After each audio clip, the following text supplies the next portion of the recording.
Naïma vient de nous rejoindre. Bonsoir Naïma. Bonsoir Christine, bonsoir tout le monde. Alors, donc ce soir, c'est Orhan Pamuk, auteur turc, le seul auteur turc à avoir été nobelisé et, et récipiendaire à un âge assez jeune. Je l'ai noté quelque part, 54 ans. Donc 54 ans, c'est vraiment jeune hein, pour recevoir le Nobel. Généralement, c'est plutôt en fin de carrière.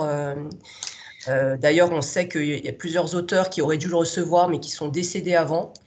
Voilà, donc lui, il l'a eu à 54 ans. Et il l'a eu en 2006. Et en fait, certains disent qu'il l'a reçu parce que c'était un mouvement politique pour défendre la liberté d'expression, parce qu'en fait, c'est un auteur qui est toujours opprimé, hein, par son gouvernement, son propre gouvernement, des poursuites hein, judiciaires contre lui régulièrement, parce que c'est un auteur engagé, c'est le premier auteur du monde musulman à avoir critiqué la fatwa contre Salman Rushdie. Il a aussi dit ouvertement, dénoncé une réalité qui était très taboue en fait en Turquie, qui était le génocide arménien et kurde. Voilà, donc c'est un sujet, il ne faut surtout pas en parler, et lui, bah, il en parle. Et donc pour ces raisons-là, il est persécuté. Et justement, les tensions sont montées très fort en 2005-2006. Et il a reçu le Nobel à ce moment-là. Et donc certains disent qu'en fait, c'était une réaction internationale pour le défendre et pour valoriser le droit d'expression, de la libre expression. Et donc, du coup, ses détracteurs disent aussi que c'était plus pour ces raisons-là qu'il l'a eu, moins pour ses qualités littéraires. Voilà. Et ce qu'il faut savoir, c'est que pour le prix Nobel et pour tous les prix littéraires en général, c'est vrai que c'est une discussion, c'est-à-dire que parfois, des auteurs sont primés, pas pour des raisons de qualité d'écriture, mais pour d'autres raisons. Voilà. Voilà pour la petite introduction sur Orhan Pamuk. Alors, je ne vous cache pas que moi, je connaissais bien sûr cet auteur de nom, mais je ne l'avais jamais lu. Et donc, je l'ai lu pour le club de lecture. J'en ai commencé plusieurs avant de choisir celui que j'allais vous proposer. Donc, La femme aux cheveux roux, c'est un titre assez récent, 2016. Je l'ai choisi aussi parce que ces autres livres sont extrêmement longs. Hein. Donc, je me suis dit, en 4-5 semaines, c'est peut-être pas évident. Mais voilà, j'ai aussi choisi pour d'autres raisons dont on va parler. Euh, voilà pour l'introduction. Écoutez, on va procéder comme d'habitude. Hein. Je vais vous donner la parole d'abord et puis j'interviendrai ensuite pour ajouter mon point de vue en tant qu'écrivain. Qui veut commencer en premier? On est 100% féminin ce soir. Alors, quelqu'un veut se lancer en premier? Solène, très bien. Oui. Pour une fois, je commence en premier. Bonsoir. Je me lance. Alors, moi, j'ai trouvé que c'était agréable à lire. Je n'ai pas trouvé difficile à lire. Ce qui m'a, moi, marqué dans la lecture, c'est le fait qu'au milieu, en fait, le switch là, du puisatier là, qui est laissé pour mort au fond du puits, en fait, pour moi, ça a été la balance du... Enfin, pour moi, j'ai trouvé que c'était pile au milieu du livre, et pile au milieu du livre, j'ai fait « Oh !» Parce que je m'attendais pas, enfin voilà, je m'attendais pas forcément à ça, à ce qu'il soit laissé pour mort comme ça. Et j'ai trouvé que voilà, ça faisait un équilibre entre le avant et le après. Et pour moi, vraiment quasiment au milieu du livre, je sais pas si c'est pile au milieu, mais enfin moi je l'ai ressenti comme ça. Il y a ce switch pile au milieu du livre entre au moment de l'accident, donc qui fait la différence entre ce qu'il a vécu jeune puisatier et ensuite sa vie d'adulte au narrateur qui est censé être le narrateur. Et du coup, moi, j'ai trouvé qu'il y avait toujours cet équilibre entre voilà, l'avant, l'après, le père, le fils, l'innocence, la culpabilité. Enfin, je trouvais que c'était toujours à cheval entre deux notions. Et après, le personnage qui est censé être le narrateur, et donc où on apprend à la fin que, je sais pas, tout le monde l'a lu, je vais rien, voilà, que c'est pas vraiment le narrateur. Enfin, je l'ai trouvé, on s'attache un peu à lui. Et pour autant, il y a il y a deux moments qui m'ont gênée. Moi, il y a le moment, évidemment, où il le laisse pour mort, donc on se dit, quand même, il est pas très sympa, quoi. Enfin, il lui porte pas secours, quoi. Il s'en va, bon, voilà. Et il y a un deuxième moment qui m'a gênée, c'est un moment quand il séduit celle qui va devenir sa femme. Et en fait, on comprend qu'il a plus ou moins essayé de la forcer, enfin moi je l'ai senti comme ça, qu'il a plus ou moins essayé de la forcer à avoir une relation intime avec lui. Et que bon, elle a dit non, puis elle a pleuré, puis il a laissé passer du temps, puis bon, finalement il l'a récupéré. Et en fait, ces deux moments-là m'ont fait dire, ouh, il n'est pas... Voilà, donc voilà, il n'est pas tout blanc, quoi. C'est un personnage qui est pas, qui est gris, voilà, qui est gris, qui est pas que bon, qui a aussi des mauvais côtés. Voilà. Et le switch de la fin, ma foi, en fait, il faudrait le relire pour, pour comprendre. Parce qu'en fait, on voit pas, enfin, moi, je ne l'ai pas du tout vu, hein, que c'était pas le vrai narrateur, je ne l'ai pas du tout vu. Donc, je me dis, est-ce qu'il faudrait que je le relise pour essayer de voir s'il y a des indices? Je ne suis pas sûre qu'il y ait des indices. J'ai pas vu d'indices, en tout cas, moi. Voilà. C'est tout pour moi. Merci Solène, merci. Très bien, je vais réagir à ça. Quelqu'un d'autre? Oui, Véronique, et ensuite Annelise. Bonsoir. Je rejoins un peu Solène. Parce que moi, la première partie, quand il aide le puisatier, j'ai trouvé ça bien. Je trouvais qu'il était bien lui aussi. Par contre, quand il est adulte, pour moi, il était un peu superficiel. Il monte pas mal d'entreprises. On a l'impression qu'il ne se rappelle plus trop d'où il vient. Donc ça m'a, voilà, c'est l'impression que j'ai eue. Et puis la troisième partie, en fait, la femme aux cheveux roux, nous donne les explications. Ouais, c'est pas forcément la partie que j'ai le mieux aimée. Mais voilà, par contre, j'ai trouvé aussi que ça se lisait facilement. Et puis les références, les références qu'il fait sont intéressantes. Voilà. Ok, merci Véronique. Et donc, on va écouter Annelise. Alors moi, je suis d'accord avec ce que vous avez dit, c'est-à-dire que la lecture est très agréable. Et après, j'ai trouvé que ce livre était vraiment très structuré. Il y a vraiment trois, même quatre parties très différentes. Donc la première avec le puisatier, où là, on a l'impression que l'auteur nous parle de l'adolescence. Enfin, pour moi, c'est vraiment ça que j'ai eu l'impression qu'il abordait ça avec la façon de se construire et puis notamment avec la relation avec le père. Hein. Voilà, puisque son père est absent. Le puisatier, lui, est là, lui apprend plein de choses que ne fait pas son père, mais en même temps, le puisatier est assez violent, son père ne l'est pas, et donc il se positionne par rapport à cet homme et à sa relation avec un père, et puis en même temps, il rencontre cette femme dont il tombe un peu amoureux, on va dire, et c'est l'éveil des sens et de la sensualité, la sexualité. Donc c'est vraiment un moment, j'ai l'impression que l'auteur nous parlait beaucoup de l'adolescence. Ensuite, c'est la partie adulte où je suis d'accord, il ne se passe pas énormément de choses en fait. Il rencontre sa femme, ils n'ont pas d'enfants, et petit à petit, il gagne de l'argent, il se positionne dans la vie. C'est une période qui dure longtemps, en fait, c'est 30 ans, si j'ai bien compris, mais en fait, il ne se passe pas grand-chose, c'est pas le plus important. Et on sent que c'est une période où il ne se passe pas grand-chose dans sa vie, et pourtant, il rumine toujours ce qui s'est passé. Il y a toujours ces références donc à Oedipe, aux deux contes dont il parle beaucoup et qui en fait sont la trame tout le long, c'est-à-dire Oedipe et puis ce conte iranien que je ne connaissais pas, où là c'est le père qui tue le fils. Et puis ensuite on arrive à la fin où il y a cette bataille entre lui et son fils. Et alors ce que j'ai trouvé intéressant, c'est que donc ça monte petit à petit en puissance. On sent qu'il va y avoir une confrontation. Et puis on nous laisse là. Et puis c'est la partie écrite par la femme aux cheveux roux. Et on apprend que c'est lui qui est mort en fait, qu'au détour d'une phrase pendant la partie que elle raconte, où on apprend que c'est Sem en fait qui est mort. Et en fait, on se demande pendant toute cette partie, est-ce qu'on va basculer sur Oedipe ou sur Sorab, c'est-à-dire est-ce que c'est le fils qui va tuer son père ou est-ce que c'est le père qui va tuer son fils? Moi, j'ai trouvé ça intéressant.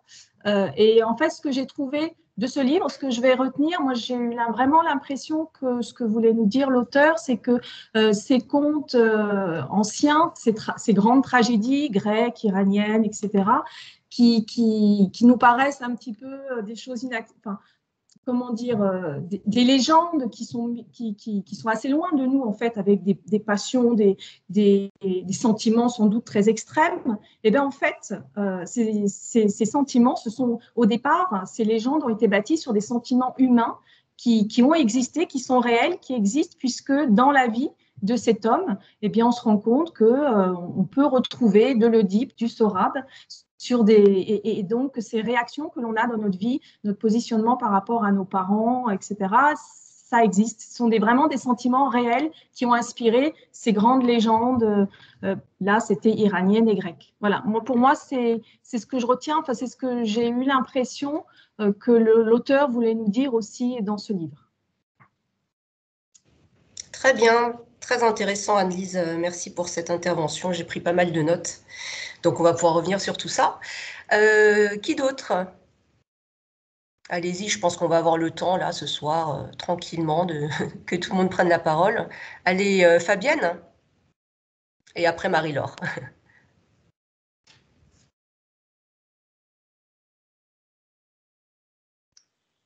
Ah, voilà. Vous m'entendez? Oui. Ouais. Moi, j'ai eu un peu de mal avec ce livre. Il m'a mis mal à l'aise, en fait, du début à la fin. J'ai été hyper inconfortable pendant toute la lecture. Je trouvais la lecture assez fluide, il n'était pas difficile à lire, mais je sais pas, j'étais hyper mal à l'aise.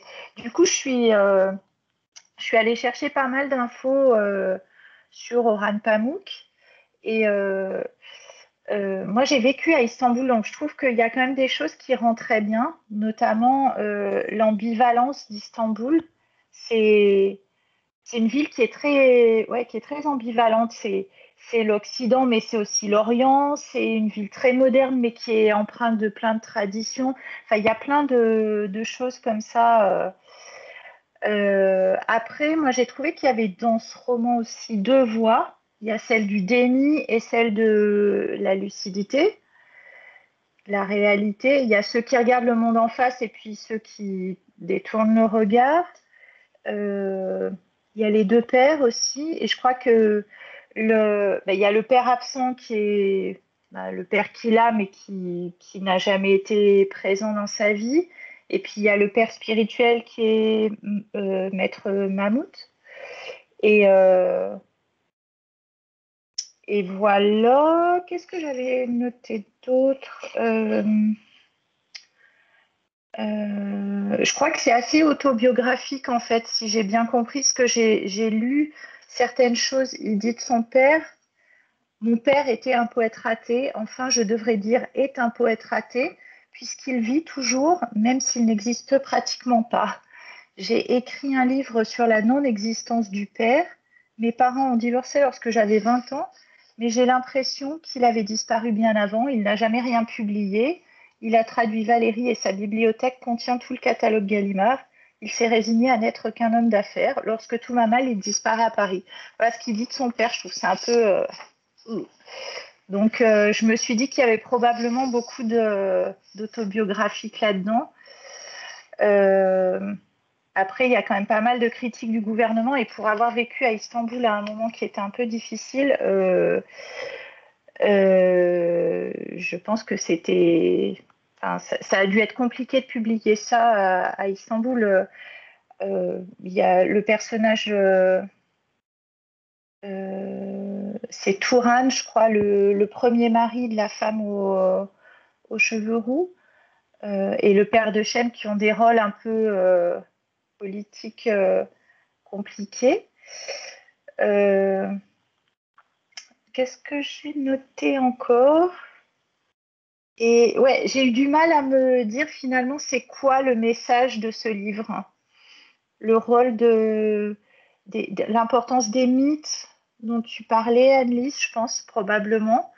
Et voilà, je trouve qu'il y a beaucoup de choses dans ce livre et j'ai pas vraiment réussi. Je pense qu'il faut que je le relise en fait. Parce que je pense que je suis passée à côté de pas mal de choses.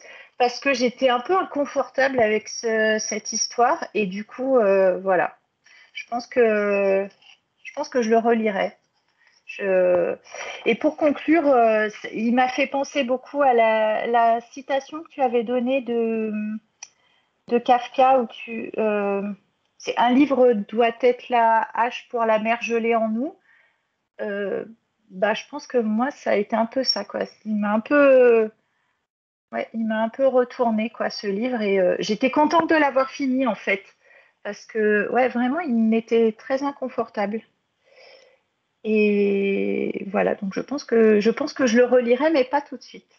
J'avais déjà essayé de lire un autre livre d'Orhan Pamuk que j'avais abandonné, parce que j'avais trouvé trop difficile, j'avais pas réussi. C'était Le Cheval Blanc.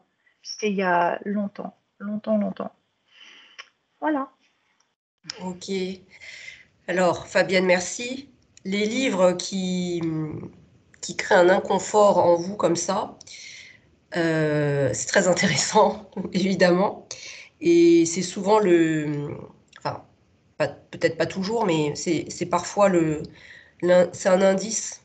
C'est que le livre touche à une thématique qui, qui est peut-être l'une des vôtres. Voilà. Donc, comme dit Fabienne, hein, c'est vrai, il faudrait le relire, peut-être pas tout de suite, prendre un peu de recul, mais en tout cas, voilà, moi, je conseille toujours hein, au contraire, approfondir et non pas mettre ça sous le tapis, même si ça crée un inconfort. Mais c'est toujours précieux, en fait, quand ça crée une réaction en soi de cet ordre-là, il y a quelque chose à creuser. Très bien. Je sais qu'il fait plein de conférences. On trouve plein de ces conférences au Collège de France, je crois, sont diffusées sur Internet. C'est hyper intéressant, en fait. Du coup, ce que je me disais, mais pourquoi ça me gêne autant? Et je suis allée écouter, il a donné des conférences aux États-Unis, etc. Je l'ai trouvé au début assez pédant et désagréable. Puis j'ai quand même continué à écouter. J'en ai écouté pas mal hein, de conférences. Et au final, je sais pas, il y a un truc chez cet écrivain qui me titille, mais à suivre. Oui, à suivre. Très bien. On va écouter maintenant Marie-Laure. Oui, bonsoir, vous m'entendez bien? Oui. D'accord. Apparemment, j'ai une mauvaise connexion. Hein. Je m'excuse à l'avance si ça coupe. Ça a l'air bien pour le moment. Je pense que c'est de mon côté. Alors, je ne connaissais pas cet auteur et voilà, merci de me l'avoir fait découvrir. Ça m'a beaucoup, beaucoup plu. Et effectivement, c'est dérangeant. Je suis d'accord et c'est très ambivalent parce que ça parle de parentalité. Et je suis tout à fait d'accord, c'est très dérangeant. Qu'est-ce que c'est être l'enfant de ses parents? Qu'est-ce que c'est être un bon parent? Connaissance et le regard de ses parents, ouais, ça pose des questions qui sont très, très fortes. Oui, moi, j'ai été impressionnée parce que je trouve qu'il y a beaucoup de romans en un. On commence, c'est comme un roman de formation, d'apprentissage. On est avec ce jeune, on se dit, tiens, voilà, un jeune en formation, en plus abandonné par son père. Alors, on est sensible à ce qui lui arrive, à son manque d'amour et de reconnaissance. Après, on a l'impression qu'on est un peu dans une fable, comme dans un conte, avec ce maître mammouth qui a ce côté un peu chaman. Voilà, il utilise des mots comme géant. On ne sait pas quoi, s'il y a un peu de surnaturel. Voilà, est-ce que c'est vraiment une histoire ou est-ce que c'est plutôt le côté histoire édifiante, quelque chose dont il va falloir retenir la morale. Et puis après, c'est comme si c'était un roman un peu psychanalytique où on va creuser dans la veine Oedipe, Rostand pour comprendre qu'est-ce que c'est le déni. Vraiment le cas d'école, quoi. Le jeune qui dit je veux pas voir, c'est trop douloureux, je préfère ne pas voir. Donc on a envie de le secouer et de lui dire ça va pas marcher, tu veux pas voir, mais ça va te revenir sur un coin de la tête. Donc j'ai vraiment aimé ça aussi parce que je m'intéresse beaucoup à la psychanalyse. Donc le déni, la parentalité, tout ça, la question du père. Voilà, qu'est-ce que c'est qu'être père? Et là, il montre en fait différents chemins par lesquels tous les pères ils échouent à être pères.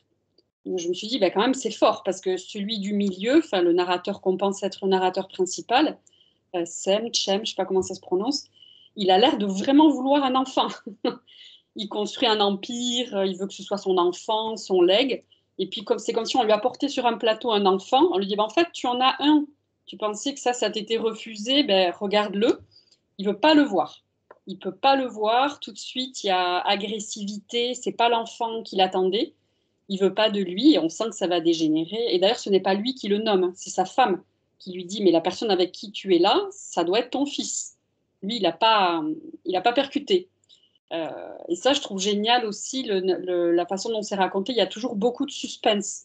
On se dit tout le temps, on est toujours dans l'attente. Au début, on se dit, est-ce qu'il va rencontrer la femme aux cheveux roux?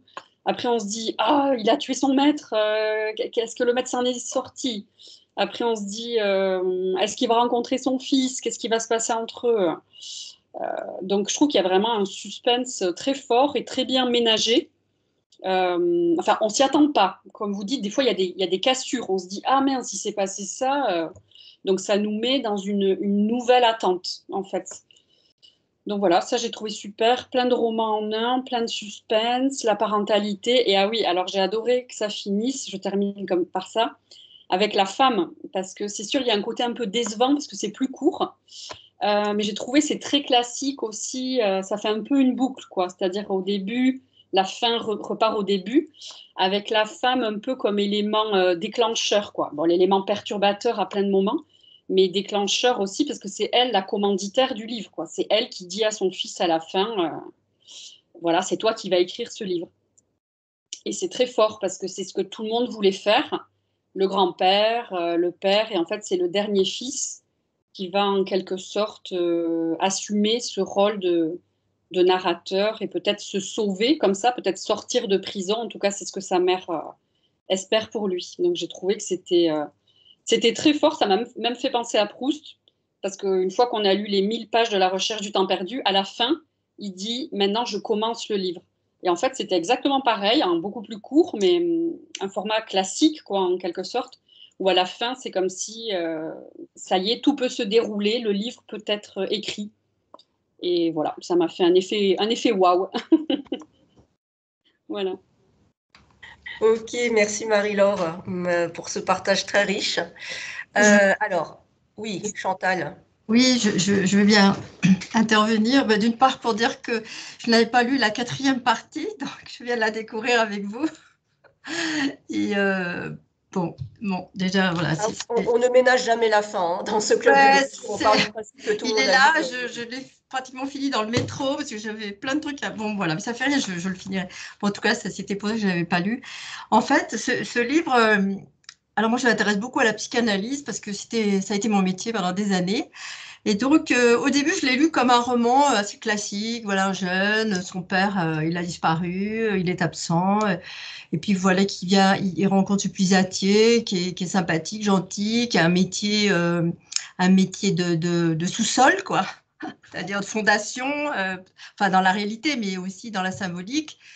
Et on semble qu'il va lui apprendre. Et puis progressivement, je l'ai lu après, j'ai tout lu au niveau de la relation au père, le père, qu'est-ce que c'est le père, comment on est père, comment on est une relation avec le père, et quand même avec, en tout cas moi je connaissais pas non plus le conte iranien, mais je connais assez bien le mythe d'Oedipe. D'ailleurs c'est une des références analytiques aussi, c'est-à-dire que c'est l'amour, la haine, quoi. C'est-à-dire on peut adorer son père, et alors symboliquement, hein, on est obligé de tout le tuer d'ailleurs en vrai, mais on le veut, puis en même temps on voudrait le détruire pour prendre sa place, pour être soi-même le père, meilleur que le père, enfin, ou réparer ce que le père n'aurait pas bien réalisé.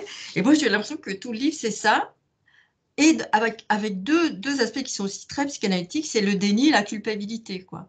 C'est à la fois, c'est comme s'il avait désiré tuer le père, ou pas désiré, mais ou involontairement, comme dans l'histoire d'Oedipe, et si j'ai bien compris aussi dans l'histoire iranienne, mais n'empêche qu'il veut le tuer tout en le voulant, parce que le laisser au fond du puits, alors moi aussi, je me suis dit quand quand même, il avait l'air sympathique, ce jeune homme, il ne l'est pas. Si je le vois d'un autre niveau, plus symboliquement, je me dis, ben voilà, c'est l'aboutissement de proie, c'est-à-dire il faut qu'il y en ait un qui meure, et dans le conte iranien, c'est l'inverse, hein, puisque c'est le père qui tue son fils.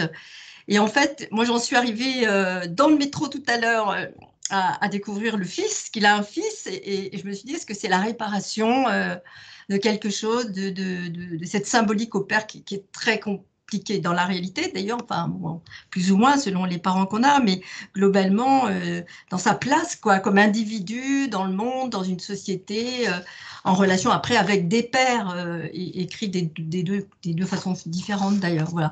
Donc, ça, je l'ai presque lu comme un essai, finalement, quelque part, au fil du temps, parce que l'histoire,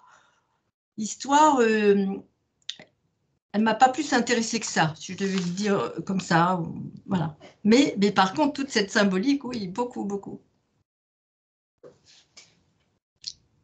Merci Chantal.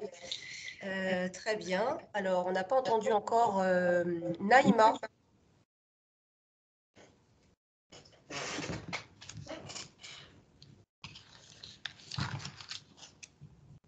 Naïma, le micro n'est pas allumé.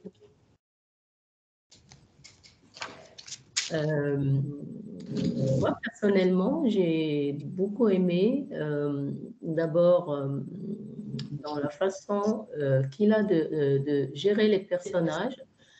Je trouve que, par exemple, pour l'adolescent, il y avait toujours cette ambiguïté entre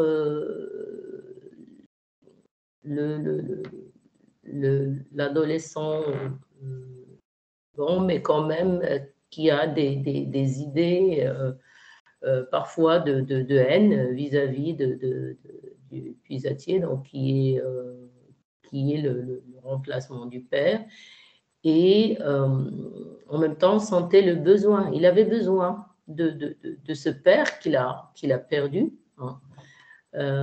Et donc, il était tout le temps en questionnement par rapport à la place de ce personnage qui lui aussi était, je trouvais intéressant dans sa façon de s'entêter à trouver de l'eau. C'était de l'aveuglement presque, que non, malgré tous les signes, lui, il y croyait. Et donc, rien ne le faisait changer d'avis de ce côté-là. Donc, je trouvais une sorte d'aveuglement, ne pas voir la réalité des choses. J'ai trouvé ça aussi intéressant,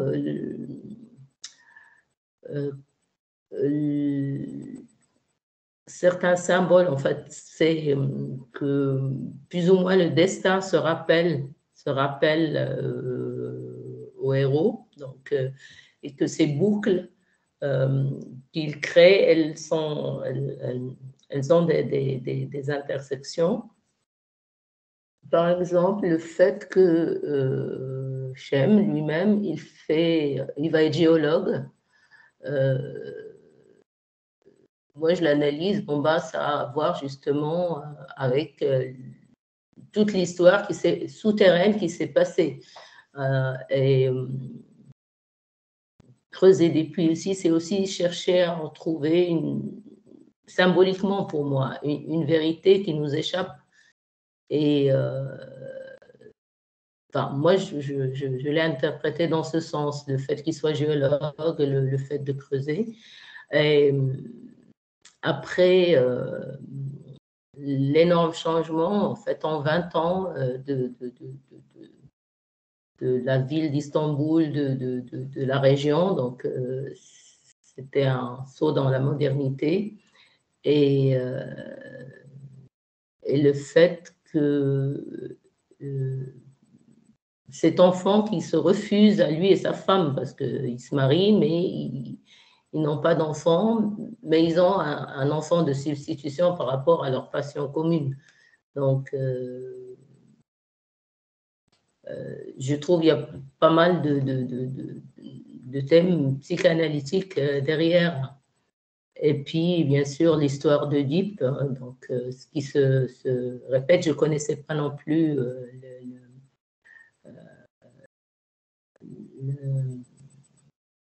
le mythe turc. Donc, je l'ai découvert.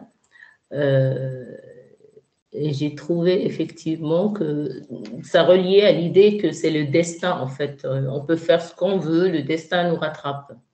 C'est le destin qui nous impose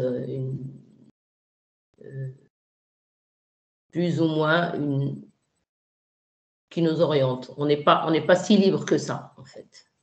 Moi, je l'ai interprété aussi comme ça dans cette lecture. Et bien sûr, enfin, l'Oedipe, donc le conflit père-fils qui se joue, qui a été très, très bien. Moi, je trouve que ça a été très bien fait en utilisant les deux mythes, justement, le turc et le grec. Je trouve que c'est une très grande richesse. Et puis, le fait d'inverser les rôles, c'est que Oedipe, c'est lui qui tue son père, alors que dans l'autre mythe, c'est le père qui tue le fils. Et donc, en fait, ça ne peut pas être une relation pacifique, on va dire. J'ai beaucoup aimé que la fin soit écrite aussi avec un autre, comment dire, un autre point narratif. On va en reparler de cette fin. Pour le moment, on a 2 personnes qui n'ont pas tellement aimé et 2 qui ont aimé. Alors, Emma, est-ce que Emma a aimé la fin et qu'a-t-elle pensé en général du livre?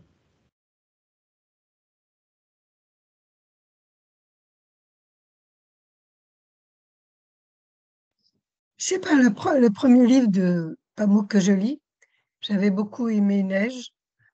Celui-là m'a dérouté un petit peu par la fin, justement. Est-ce bien nécessaire que finalement le narrateur meure? Est-ce que ça ne pouvait pas rester dans le symbolique? Parce que finalement, le puisatier, il n'est pas mort.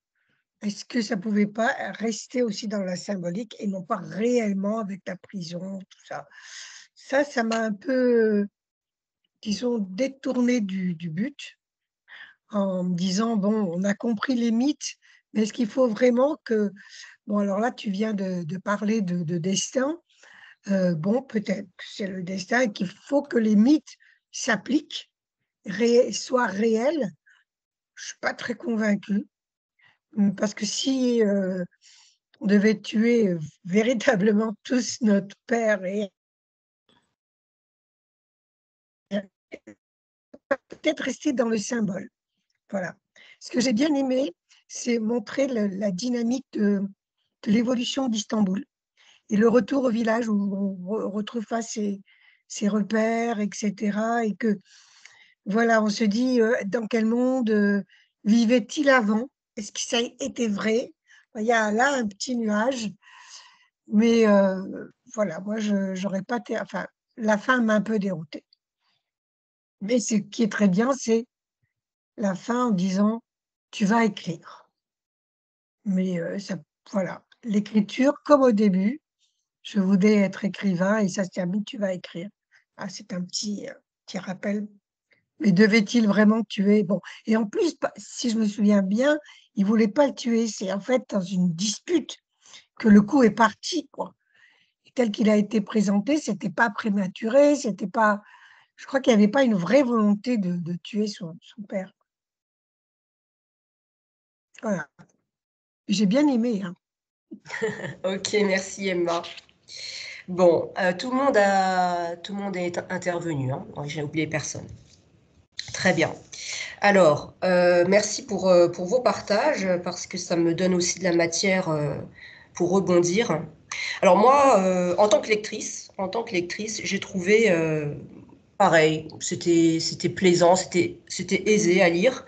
La langue est fluide et à la fois elle est assez envoûtante par moments, hein. Donc c'est le côté un peu fable, légende qui veut ça. Alors ensuite le côté, ce que je vois avec mes yeux d'écrivain, l'ensemble du roman est très bien construit. Anne-Lise l'a dit, il y a vraiment une structure, on sent que ça a été réfléchi, et c'est ce qui permet ce suspense dont a parlé Marie-Laure. C'est vrai qu'il y a une intrigue qui est relativement simple, en fait. Hein, il n'y a pas tellement d'enchevêtrement de plusieurs intrigues comme ça. C'est assez simple, mais ça marche. Ça marche, on est tenu en haleine, on est captivé, on veut savoir si ils vont réussir à trouver de l'eau. Et puis on veut savoir si le puisatier il est mort au fond ou pas. Et puis on veut savoir ce qui va se passer avec ce fils. Donc effectivement, il y a quelque chose qui fait que on poursuit sa lecture assez facilement. Les personnages sont peu nombreux. Hein, et je le dis souvent en atelier, ne vous compliquez pas inutilement la tâche en multipliant les personnages. C'est pas ça qui va faire la richesse et la diversité de votre roman. Parfois, une poignée de personnages, mais bien caractérisés, bien développés, suffit. Et donc là, c'est le cas. Hein, on a assez peu de personnages et on les identifie tous bien. Il n'y a pas de confusion, il n'y a pas de « lui, c'était qui déjà ?» Voilà. Donc là-dessus, j'ai trouvé que c'était assez remarquable. Donc, à première vue, en termes de construction, c'est assez simple et à la fois, il y a une vraie complexité qui est apportée par l'introduction de ce mythe d'Oedipe qu'on connaît tous et qui est exploré sous plusieurs facettes et qui vient complexifier en fait la toile, la trame de départ qui est assez simple. Complexifier, pas dans le sens négatif, mais plutôt la densifier, lui apporter une richesse supplémentaire. Donc, j'ai trouvé la première partie un peu lente, mais à la fois, plaisante, donc on continue de lire. Et puis après, effectivement, le switch dont parle Solène, là, ça s'accélère et on se dit, mince, qu'est-ce qui va se passer? D'ailleurs, il y a une très belle scène, très bien écrite, que moi, j'ai mis dans mes archives. C'est celle où, justement, le puisatier est au fond et Shem, je ne sais pas comment on dit, il est face à cet événement et on entre presque dans sa peau, on ressent, moi j'étais en train de transpirer avec lui au moment où j'ai lu cette scène-là, donc j'ai trouvé que là-dessus, en termes de tension dramatique, on a un bel exemple d'écriture. Alors, après, il y a quand même plusieurs choses qui m'ont déplu, voilà, en termes d'écriture. Et ça m'a un petit peu fait réfléchir parce que le fait d'enseigner les techniques narratives, certaines d'entre vous le savent, donc je vous transmets, voilà, voici les règles de base qu'il faut connaître. Et puis parfois, comme dans toute pratique artistique, on contourne la règle parce qu'on a une bonne raison de le faire. Et là, Pamuk, il transgresse quelques règles et j'ai pas trouvé la justification pour le faire. Voilà, bon, maintenant, qui suis-je pour le critiquer, mais donc, ce qui ne m'a pas plu, il emploie, alors l'ensemble du livre est écrit à la première personne. Je vais revenir sur l'histoire du narrateur qu'a soulevé très justement Solène. L'ensemble est écrit à la première personne, et puis à 5 reprises, je les ai relevées, à 4 reprises, il emploie le tu ou le vous. Et ça, certains d'entre vous le savent, je le dis, c'est à proscrire. Dans une narration en prose, on n'emploie pas la deuxième personne, sauf dans des cas exceptionnels, Italo Calvino le fait, dans un ouvrage entier. Voilà, il y a des exceptions, mais encore une fois, quand c'est des exceptions, en fait, l'auteur s'amuse avec la règle et en fait justement une création artistique originale qui brise voilà, les conventions. Mais quand on le fait, il faut le faire jusqu'au bout. Or là, voilà, il y a 4 moments comme ça où on a cette deuxième personne qui, peut-être vous ne l'avez pas remarqué, mais ce qui se passe, c'est que d'un point de vue narratif, on a ce qu'on appelle une cassure, quoi. Et ce qui est désagréable pour le lecteur, c'est qu'en fait, on se sent interpellé et ça nous sort de la lecture. Voilà. Ce sont des micro-ruptures, c'est-à-dire que bien souvent, on ne les remarque pas, mais le lecteur attentif peut les remarquer et c'est un petit peu gênant. Bon, après, c'est que 4 fois sur tout le roman, bon, mais quand même. Et alors, moi, ce qui m'a le plus dérangé, et c'est là où justement on n'est pas d'accord, la fin. La 4e partie, donc le moment où c'est la femme aux cheveux roux qui parle. Alors là, moi, j'étais presque en colère. C'est-à-dire que, qu'est-ce qui se passe avec ce chapitre-là? On change de point de vue narratif, complètement. Encore une fois, hein, normalement, on ne change pas de point de vue narratif comme ça de façon brutale, ou quand on le fait, il faut avoir une bonne raison de le faire. Et donc là, je comprends hein, l'idée de l'auteur, mais le problème qui se passe, c'est que moi, je ne suis pas du tout attachée à cette femme aux cheveux roux. Et je ne sais pas comment vous l'avez vécu, mais au moment où elle s'impose comme ça dans la narration, j'ai pas voulu d'elle. Je me suis dit, non, non, rendez-moi le narrateur que j'ai suivi tout au long. Et en plus, on la connaît très peu, hein, on la connaît à travers le prisme du jeune homme. Mais en plus, il y a quelques passages où donc c'est elle qui parle, qui, moi, me l'ont rendu détestable comme personnage. Je vous cite, hein. Voilà, donc quand elle écrit qu'elle s'adresse à son fils, « Quand tu l'auras terminé, donc ton roman, tu mettras cette image sur la couverture et tu diras aussi quelques mots de la jeunesse de ta jolie maman. Cette femme me ressemble un peu, regarde. Tu sais mieux que moi comment débuter ton roman, mais le livre doit être à la fois profond, sincère et mythique, comme mes monologues dans les scènes finales. » Je ne sais pas si c'est voulu de la part de Pamuk, mais il y a un fort côté égocentrique de cette femme dans ce chapitre-là. En tout cas, moi, je l'ai ressenti comme ça, qui ne met pas en valeur la femme. Voilà. Ensuite, il y a dans la structure, là, sur cette partie-là, il y a quelque chose qui ne marche pas. Il y a quelque chose d'incohérent.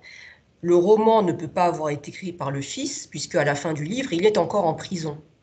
Donc il y a quelque chose là qui ne fonctionne pas complètement en termes de logique. En plus, je suis d'accord avec Solène. J'aime bien quand tu as dit, Solène, narrateur qui est censé être le narrateur et qui ne l'est pas. Mais en fait, si. C'est-à-dire que Solène, tu as ajouté, moi, j'ai pas vu d'indice qui sous-entendait qu'en fait, le narrateur, c'était pas Sem, mais c'était quelqu'un d'autre. Bah, tout simplement parce qu'il n'y en avait pas. Il n'y avait pas d'indice. Et en fait, ce qui se passe, c'est que ça ne fonctionne pas dans le sens où le narrateur sait bien Sem du début jusqu'à la presque fin, et que d'un seul coup, on nous dit, bah, haha, non, en fait, c'est pas lui, c'est quelqu'un d'autre qui écrit. Et donc, ça ne fonctionne pas parce que c'est bien un Sem, le narrateur. Hein. C'est pas Sem sous couvert de quelqu'un d'autre. Et donc, ça donne cette impression qu'en fait, l'auteur a eu cette idée d'ajouter une dernière partie, mais que cette idée lui est venue en cours de processus d'écriture ou vers la fin, et que ça n'a pas été intégré dès le début. Et donc, ça ne fonctionne pas très bien. Voilà, en termes de construction et de narration, hein, j'entends. S'il avait eu cette idée et qu'on aurait voulu boucler la boucle, il aurait fallu effectivement un début qui nous mette sur cette piste. Et quand on lit la fin, on se dit « Ah, mais oui, maintenant je comprends pourquoi il y avait ce prologue-là. » Vous voyez quelque chose dans cet ordre-là. Mais il n'y a pas. Au début, on attaque tout de suite avec l'histoire de Sem. Et donc, du coup, bon, voilà. Pour moi, la fin ne fonctionne pas. En plus, dans cette dernière partie, il y a plein de choses qui sont hyper redondantes. La femme, elle ne fait que redire des choses qu'on a déjà vues et lues. Et donc, la redondance, c'est ce que souvent je dis, il faut éviter ça. Hein. Pourquoi les redire sans apporter en plus un nouvel éclairage? Donc là, vraiment, je me suis questionnée. Et enfin, moi, je me suis sentie prise en otage avec cette fin. J'ai vraiment eu la sensation que l'auteur me forçait à passer encore 40 minutes avec le livre pour pouvoir savoir si le protagoniste était mort ou pas. Voilà, parce qu'en fait, c'est dans cette partie-là qu'on l'apprend. Donc, voilà, ça c'est mon ressenti personnel et aussi mon analyse hein, en termes de narratologie et de construction de l'arc narratif et de la structure. Mais c'est intéressant parce que du coup, pour certaines d'entre vous, c'était finalement un plus d'avoir cette fin-là. Voilà. Bien sûr, hein, vous pourrez réagir après. Alors, qu'est-ce que je voulais ajouter d'autre? Oui, alors effectivement, c'est intéressant de mettre en parallèle le mythe d'Oedipe et le mythe de Sorabe. Orient, Occident. Hein. La Turquie, on sait que c'est à mi-chemin entre l'Orient et l'Occident. Pardon, je coupe le son parce qu'il y a un écho qui est très désagréable. On sait que Pamuk est très critique en fait de la façon dont Istanbul s'est développé. Donc, c'est aussi un des thèmes du livre.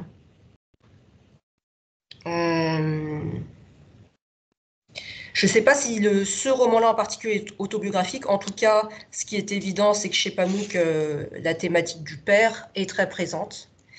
Et ça, bon, bah, comme vous le savez, en écriture, un écrivain, c'est la phrase d'Umberto Eco, chaque écrivain raconte toujours une même obsession, mais au-delà de ça, je pense qu'on a en fait très peu de thématiques et on tourne toujours autour du même pot.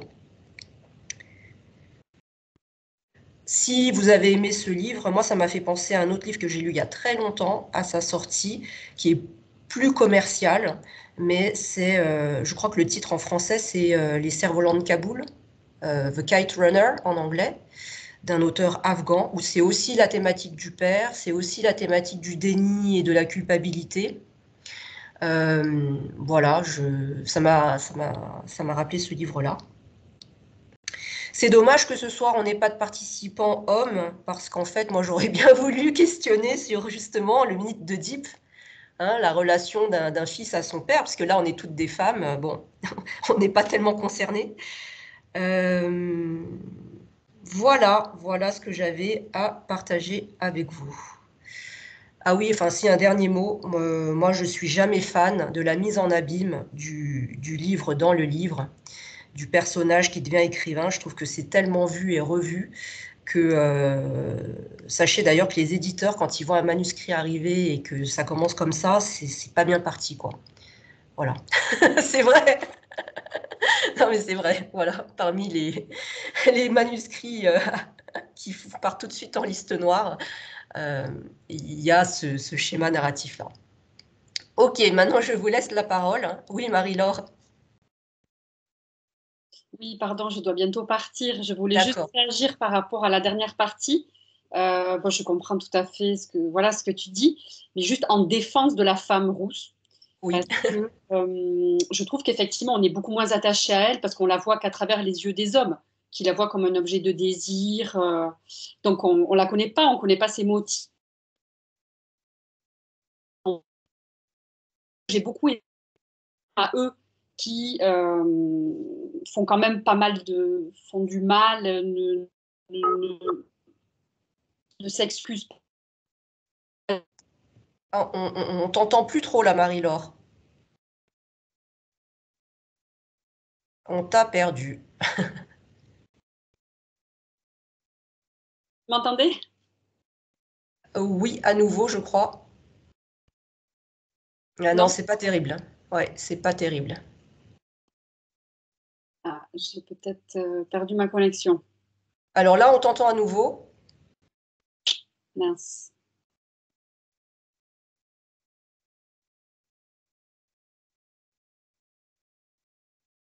Bon. Je ne sais pas si on va récupérer Marie-Laure. Du coup, je vais donner la parole à Chantal. Ouais. Ah, Marie-Laure est revenue là? Non. Bon. Je n'ai pas pour longtemps. Ce que je voulais surtout dire, c'est que quand je suis sortie du métro tout à l'heure, je me suis dit, mince, mon trajet n'était pas assez long pour que je puisse aller jusqu'à la dernière partie. Et quand je vous ai entendu tout à l'heure, avant que vous expliquiez tout, j'ai dit, oh ben non, je ne la lirai pas. Vous voyez, comme si j'en voulais pas de cette quatrième partie, j'avais envie, et c'est le hasard du trajet en métro, finalement, j'avais envie de m'arrêter là où le métro voilà, m'a dit, bah voilà, tu es arrivé maintenant, et la suite, ça sera pour plus tard. Voilà, donc je voulais partager ça parce que tout ceci, oh non, j'ai pas envie que la dame, Chero, elle revienne. Non, il est avec son fils. Voilà, il va se passer des choses avec ce fils. Bon, est-ce qu'ils vont se rejouer encore le mythe d'Oedipe une nouvelle fois ou bien la chute sera autre? Ça aurait pu être ça aussi. Hein.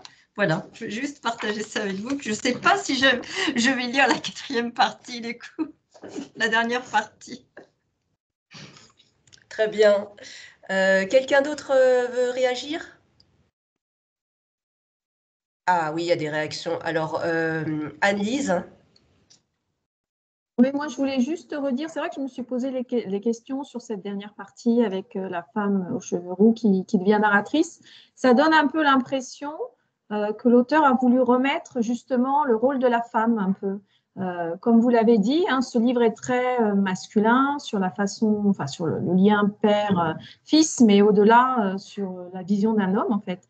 Et on a l'impression qu'en remettant cette dernière partie, alors peut-être sous cette forme-là, très bizarre, je suis d'accord, on se rend compte quand même que la femme a joué un rôle énorme, même si on n'en a pas parlé, puisque d'abord elle est tombée enceinte, elle a mis au monde ce fils que lui attendait, aurait aimé avoir, et puis on se rend compte qu'en fait c'est elle qui pousse son fils à écrire, donc quelque part c'est elle qui va être à l'initiative de ce livre, de ce qu'on va découvrir, et elle lui demande comme tu l'as dit Christine, que ça soit dans le style des dialogues qu'elle faisait à la fin de ce spectacle. Donc, comme si, en fait, elle, qu'on avait peu vue, qui était un fantasme au début et qu'ensuite on ne voit qu'à la fin, c'était elle qui devait.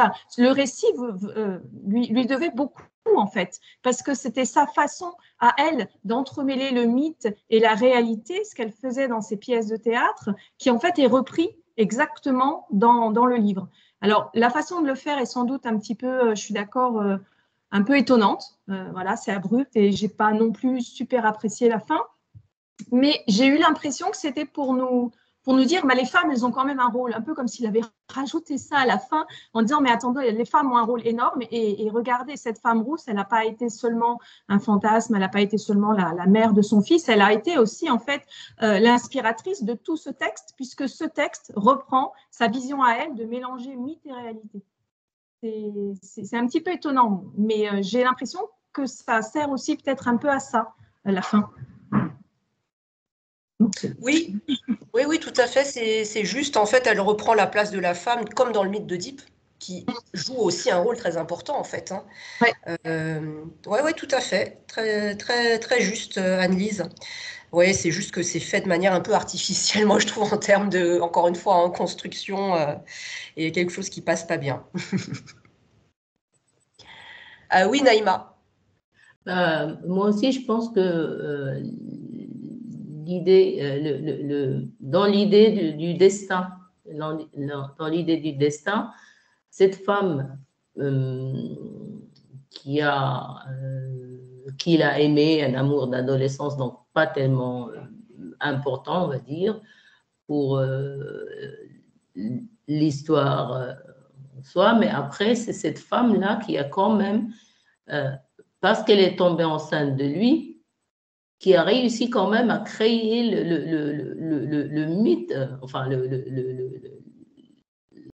j'ai dit oedipienne dans sa vie à lui. Et je pense aussi qu'il l'a mise à la fin, justement pour la centraliser, lui donner un rôle plus important. Une fois qu'on connaît l'histoire, une fois qu'on sait voilà ce qui s'est passé, donc c'est cette femme-là qui était juste un corps, on va dire, hein, qui a quand même, qui devient importante et qui va faire que l'histoire va être racontée par la suite, que le livre va être écrit. Moi aussi, je l'ai interprété comme ça, dans la mesure où le destin, celui qui va décider du destin, ce n'est pas forcément toujours le plus fort ni le plus visible. Oui. Maintenant, est-ce qu'il avait besoin d'en faire la narratrice? Moi, je ne suis toujours pas convaincue, mais bon.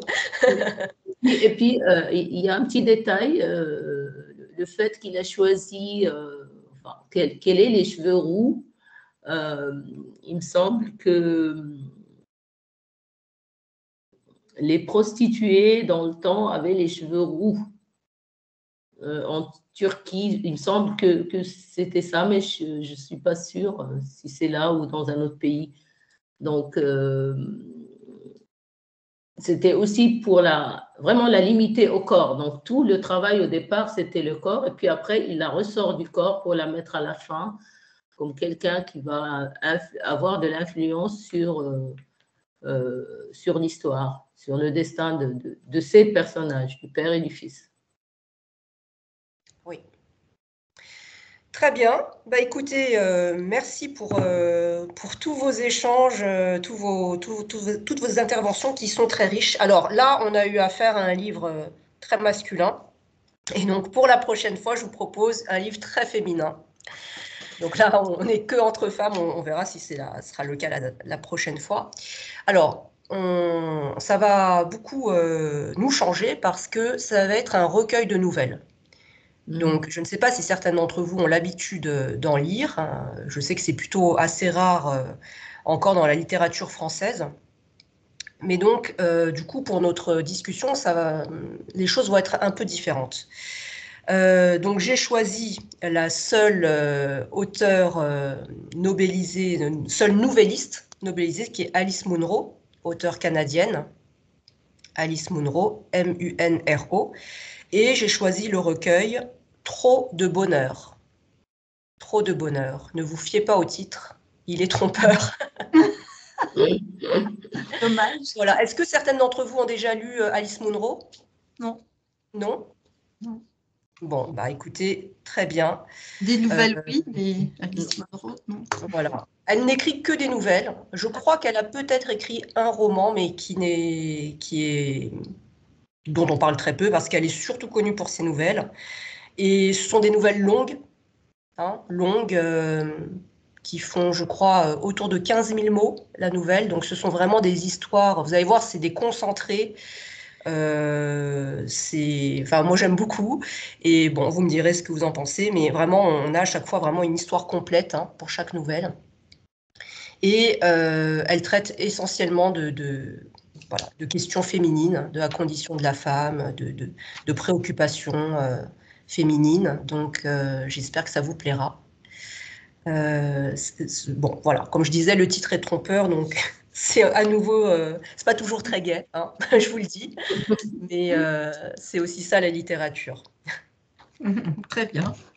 Ok, et donc on se retrouve le 4 avril, jeudi 4 avril. Voilà, je vais mettre sur la plateforme le titre, vous l'aurez, le lien de connexion. Et donc, pensez bien à mettre dans vos favoris le lien, la page, en attendant qu'on vous renvoie une petite explication sur comment recevoir les notifications. Très bien, voilà. Merci infiniment. Merci à tout le monde. Merci. Bonne soirée, bonne lecture. Merci, au plaisir de vous retrouver dans un mois. À bientôt. Dans un mois. Merci beaucoup. Merci beaucoup. Merci beaucoup, Christine. Oui, ça